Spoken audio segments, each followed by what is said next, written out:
Video हम बात करने वाले हैं ओप्पो a7n के बारे में, जिसकी स्पेक्सन प्राइस फर्स्ट लुक और लास्ट में अपना ओपिनियन बताऊँगा इस फ़ोन अच्छा है बेकार है। तो दोस्तों इस वीडियो को पूरे एंड तक जरूर देखिए। इस फ़ोन की प्राइस के बारे में बात कर लेते हैं। दोस्तों इस फ़ोन की प्राइस चीन में 1499 रुपये रखी गई, यानी अगर इसको इंडियन रुपीज़ में कन्वर्ट करें तो इसकी प्राइस लगभग 15,300 रुपये होगी।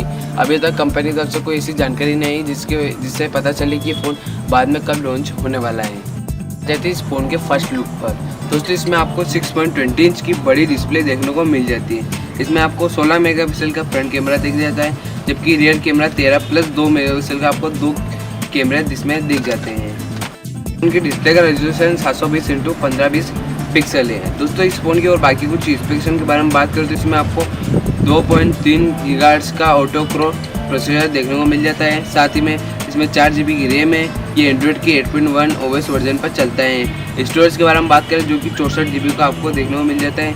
अगर इस फ़ोन की बैटरी कैपेसिटी पर नज़र डाल दें तो जो कि 4230 mAh की बड़ी बैटरी कैपेसिटी आपको इस फ़ोन में मिल जाती है। के लिए इस फ़ोन में क्या है खास और क्या है बेकार। दोस्तों ये फ़ोन एंड्रॉइड के ओरियो पर 5.2.1 पर चलता है, यानी ये इसमें आप गेम अच्छे से खेल सकते हैं। ये फ़ोन मतलब हैंग नहीं होगा। ये गेम एक तरह से कह सकते हैं एक गेमिंग फ़ोन है। और इसका जो कैमरा है वो भी ठीक ठाक है, 16 मेगापिक्सल का इसमें आपको कैमरा दिख जाता है और ड्यूल कैमरा भी इसमें मौजूद है।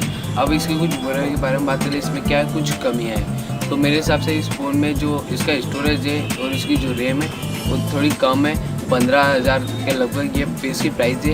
इसमें आपको 64 GB स्टोरेज देखने को मिल रहा है और रैम भी 4 GB की देखने को मिल रही, जो कि मेरे हिसाब से बहुत कम है। ये थोड़ा ज़्यादा होता है क्योंकि आपको 10 हज़ार में ये सब चीज़ें देखने को मिल जाए, इसलिए इसको थोड़ा बढ़ा देना चाहिए था। अब बात कर लेते इस फ़ोन ये अच्छा है बेकार। दोस्तों मेरे हिसाब से ये फ़ोन एवरेज फ़ोन है, मतलब इस फ़ोन को लगभग 70 पॉइंट्स मिलते हैं 100 में से, मतलब 70% ये अच्छा है और 30% बेकार है। आपको क्या लगता है फ़ोन कैसा होगा कमेंट सेक्शन में ज़रूर बताइएगा और वीडियो पसंद है वीडियो को लाइक जरूर।